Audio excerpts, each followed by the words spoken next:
किस वर्ष भारतीय रिजर्व बैंक का राष्ट्रीयकरण किया गया था? 1949 में।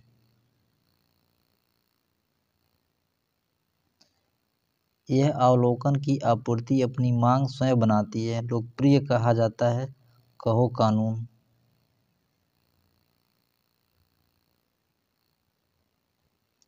भारत में हरित क्रांति प्रमुख उद्देश्य क्या था? विज्ञान और प्रौद्योगिकी के माध्यम से कृषि का आधुनिकीकरण।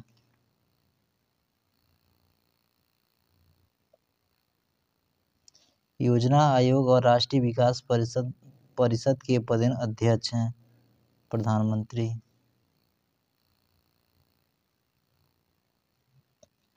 भारत की 70% कामकाजी आबादी इसमें लगी हुई है, प्राइमरी सेक्टर। एक बंद अर्थव्यवस्था वह अर्थव्यवस्था होती है जिसमें न तो निर्यात और न ही आयात होता है।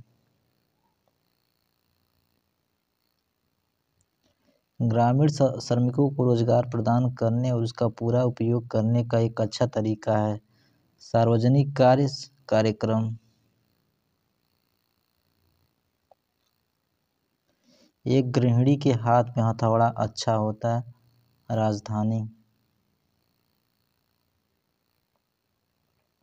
मुद्रास्फीति एक उच्च दर भुगतान के संतुलन को बिगाड़ती है क्योंकि निर्यातित वस्तुओं की कीमतें निर्यात को कम प्रतिस्पर्धी बनाती हैं।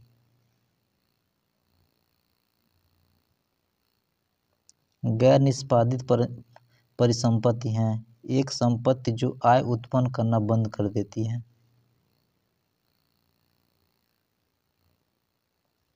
एक रोलिंग योजना के लिए योजना थी 1 साल। एक अनुसूची बैंक वह है जो इसमें शामिल है। बैंकिंग विनिमय अधिनियम की अनुसूची।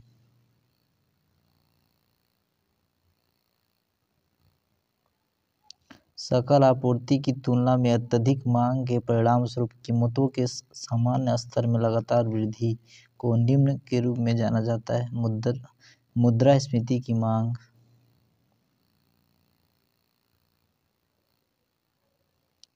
कीमतों में बहुत तेजी से वृद्धि जिससे पैसा उस मूल्य को खो देता है जहां वस्तु विनिमय भी बेहतर हो सकता है। अति मुद्रास्फीति। पूर्ण गरीबी का अर्थ है बुनियादी न्यूनतम कैलोरी आवश्यकताओं के संदर्भ में गरीबी।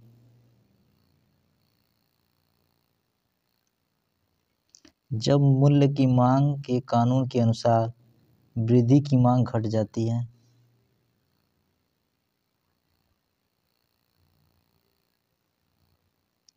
ग्रामीण क्षेत्रों में प्रचंड बेरोजगारी के कारण में से है देश के तकनीकी विकास के निम्न स्तर। मुद्रास्फीति के उपचारों में हम शामिल नहीं हो सकते बैंक दर कम करना।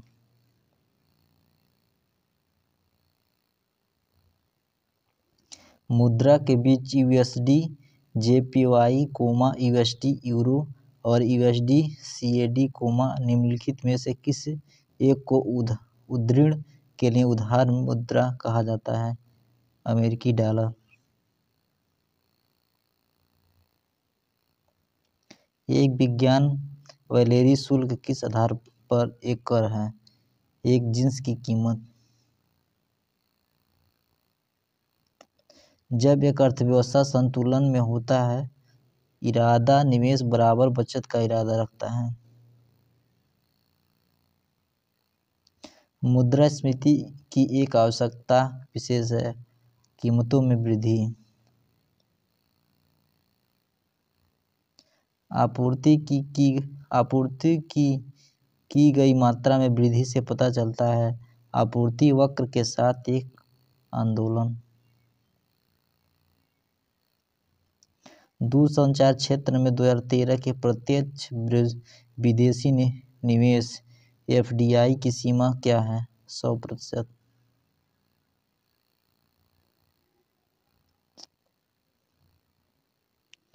बैंक दर वह दर है जिस पर भारतीय रिजर्व बैंक वाणिज्यिक बैंकों को ऋण देता है। भारत में बैंकों को भारतीय रिजर्व बैंक के साथ अपनी मांग और समय देनदारी के एक हिस्से को बनाए रखना आवश्यक है। इस मांग को कहा जाता है नकद आरक्षित अनुपात। भारत में व्यापक धन है M3। कमोडिटी उपायों का पूंजीगत उत्पादन अनुपात, उत्पादन की मात्रा के लिए नियोजित कार्यशील पूंजी के अनुपात।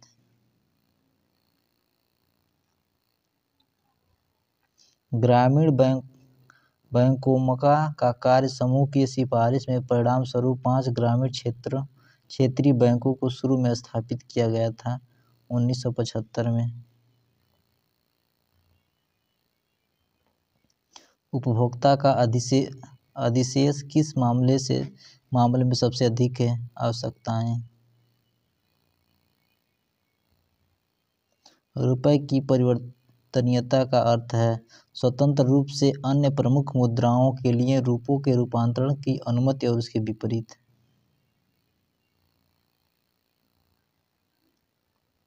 चक्रीय बेरोजगारी को संदर्भित करता है एक व्यापार चक्र की मंदी के चरण के दौरान बेरोजगारी।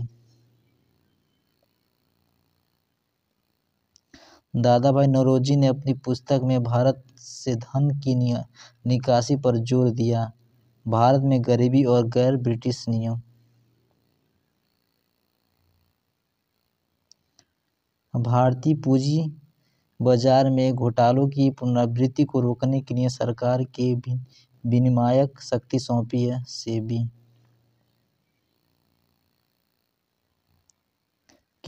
किसी कंपनी में डिबेंचर धारक किसके होते हैं?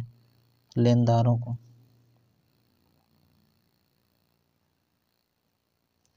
घाटे के वित्त पोषण से व्यय और राजस्व के बीच अंतर को भरने के लिए अतिरिक्त कागजी मुद्रा का निर्माण होता है। इस उपकरण का उद्देश्य आर्थिक विकास है, लेकिन अगर इस विफल हो जाता है तो यह उत्पन्न करता है मुद्रास्फीति।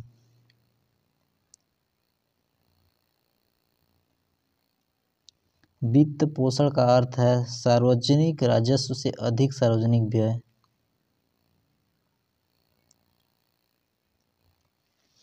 सामान्य वित्त में कमी मुद्रास्फीति बढ़ जाती है, लेकिन इसकी जांच की जा सकती है।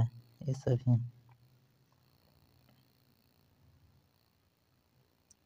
डेफिसिट फाइनेंसिंग का मतलब है कि सरकार किससे पैसा लेती है? भारतीय रिजर्व बैंक। अर्थशास्त्र में मांग का अर्थ है क्रय शक्ति द्वारा समर्पित मांग।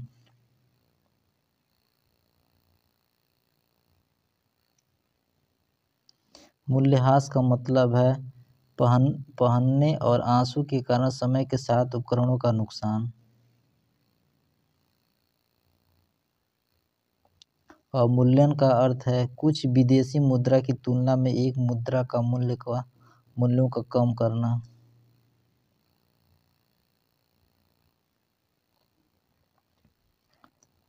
किसी देश द्वारा मुद्रा का अवमूल्यन करना मतलब है आयात का विस्तार, आयात प्रतिस्थापन का प्रचार, निर्यात व्यापार का विचार।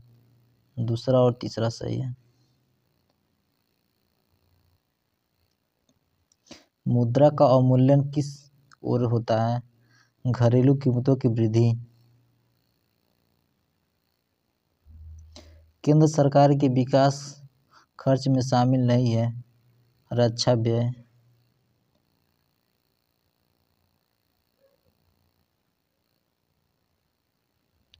भारत में प्रच्छन्न बेरोजगारी मुख्य रूप से संबंधित है कृषि क्षेत्र, ग्रामीण क्षेत्र, कारखाना क्षेत्र, शहरी क्षेत्र। पहला और दूसरा में। किस पंचवर्षीय योजना के दौरान कीमतों में गिरावट देखी गई? प्रथम। किस पंचवर्षीय योजना के दौरान कृषि पर कुल व्यय सबसे अधिक था? चौथी पंचवर्षीय योजना। कृषि उत्पादन योजना ने किस अवधि में ऋणात्मक वृद्धि दर्ज की है? तीसरा। आर्थिक नियोजन का विषय है संघ सूची में। आर्थिक नियोजन किसकी एक अनिवार्य विशेषता है? सामाजिक अर्थव्यवस्था। आर्थिक नियोजन किसके संदर्भित करता है? संसाधनों का आवंटन। आर्थिक सर्वेक्षण द्वारा प्रकाशित किया जाता है वित्त मंत्रालय।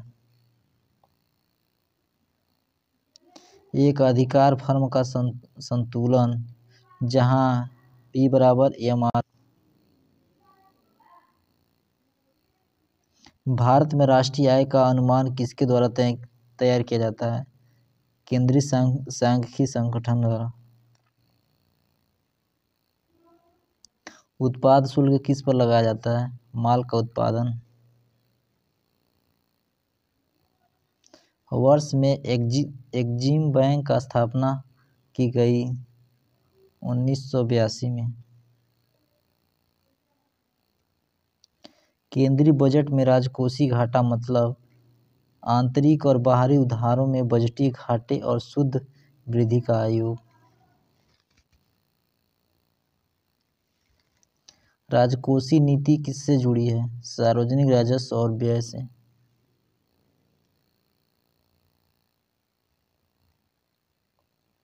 पंचवर्षीय योजना के आंतरिक वित्त पोषण के लिए सरकार इस पर निर्भर करती है केवल कराधान।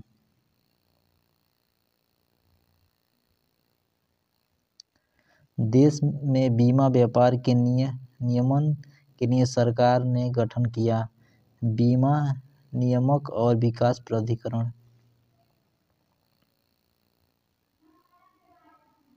प्रत्येक वित्तीय वर्ष की शुरुआत में व्यय की प्रत्येक वस्तु का ताजा मूल्यांकन कहा जाता है शून्य आधारित बजट।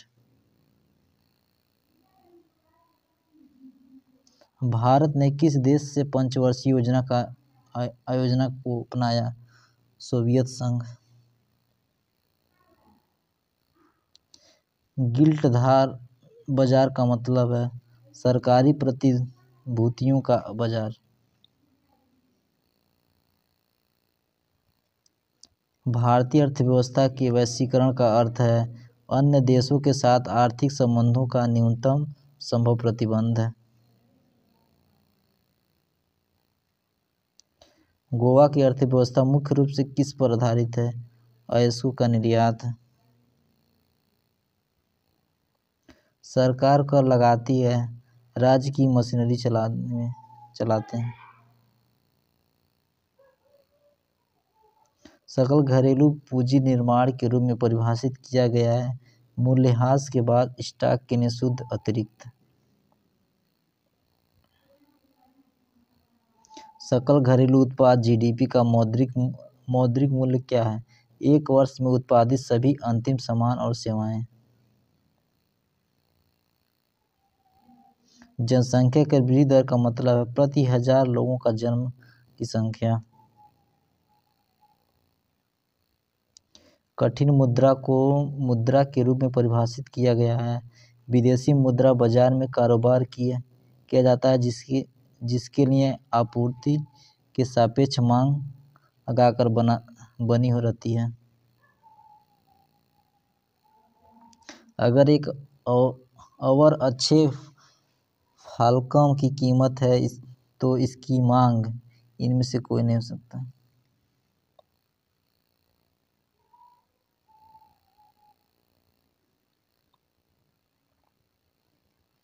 यदि RBI का विस्तारवादी खुले बाजार संचालन नीति को अपनाता है तो इसका मतलब क्या होगा? खुले बाजार में वाणिज्यिक बैंकों का अधिक ऋण प्रदान करें।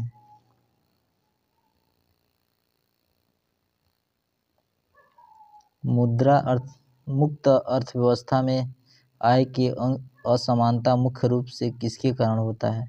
निजी संपत्ति और विरासत। संतुलन में एक पूरी तरह से प्रतिस्पर्धी फर्म समान होगा। सीमांत लगान के साथ सीमांत राजस्व।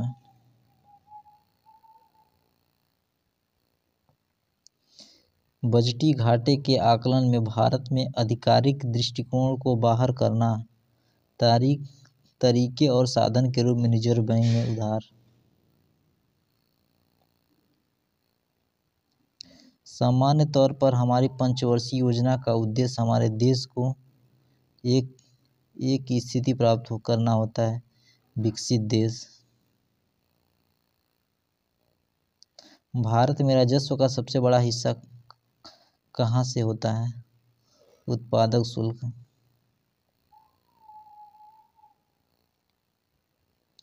भारत में मनी के निम्नलिखित में से कौन सा उपाय ब्रांड मनी को दर्शाता है? M3।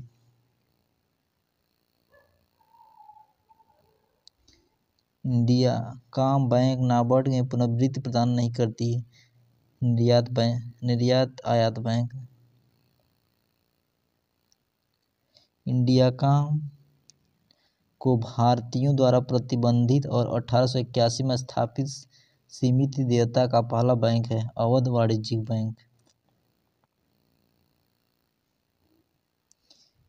इंडियाकॉम ने निम्नलिखित में से किसके पास कृषि और संबद्ध गतिविधियों को ऋण देने का सबसे अधिक हिस्सेदारी है? वाणिज्यिक बैंक।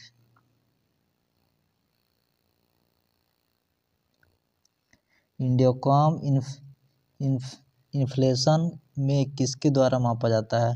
थोक मूल्य सूचकांक संख्या।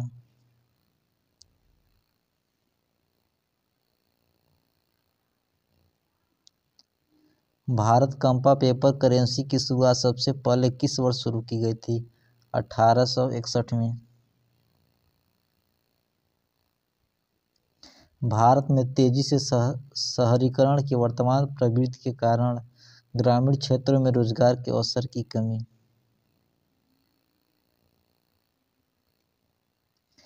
भारत में वर्तमान तेजी से शहरीकरण की प्रवृत्ति किसके कारण? ग्रामीण क्षेत्रों में रोजगार के अवसर में की कमी।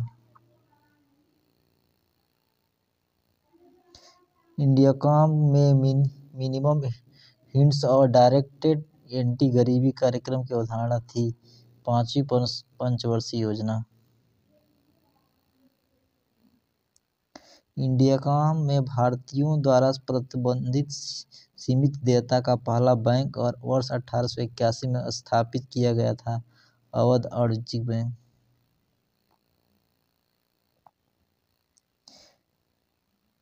इंडियाकॉम के सभी राष्ट्रीयकृत वाणिज्यिक बैंकों को बचत खातों पर ब्याज दर द्वारा निर्धारित की जाती है, भारतीय रिजर्व बैंक। वह स्थान जहां बैंकर अपने पारस्परिक दाव और खातों को पूरा करने का और उन्हें निपटते हैं, समाशोधन गृह। इंडियाकॉम में सार्वजनिक क्षेत्र के सबसे अधिक प्रभावी है वाणिज्यिक अधिकोषण। भारत में निम्नलिखित में से कौन गरीबी रेखा को सबसे अधिक प्रभावित करता है? प्रति व्यक्ति आय।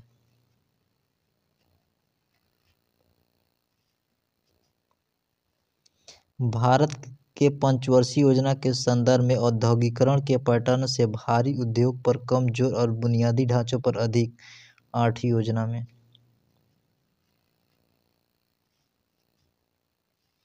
पिछले एक दशक में जो निम्नलिखित क्षेत्रों में से एक है जिसने भारत में सबसे अधिक प्रत्यक्ष विदेशी निवेश FDI को आकर्षित किया है? दूरसंचार।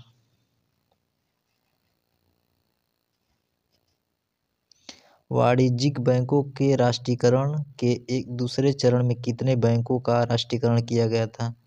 6।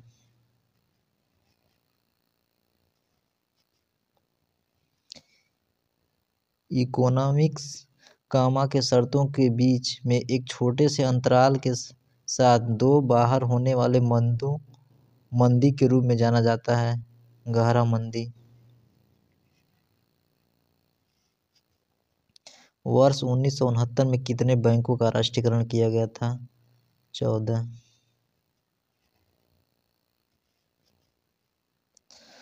समाज के कमजोर वर्गों को किस पंचवर्षीय योजना में वरीयता दी गई?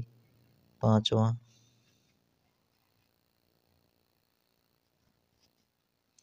निम्नलिखित में से किस 5 वर्ष में सकल घरेलू उत्पाद के संबंध में भारत में वास्तविक वृद्धि प्रदर्शन की योजना निर्धारित लक्ष्य से कम थी? 9वीं पंचवर्षीय योजना में।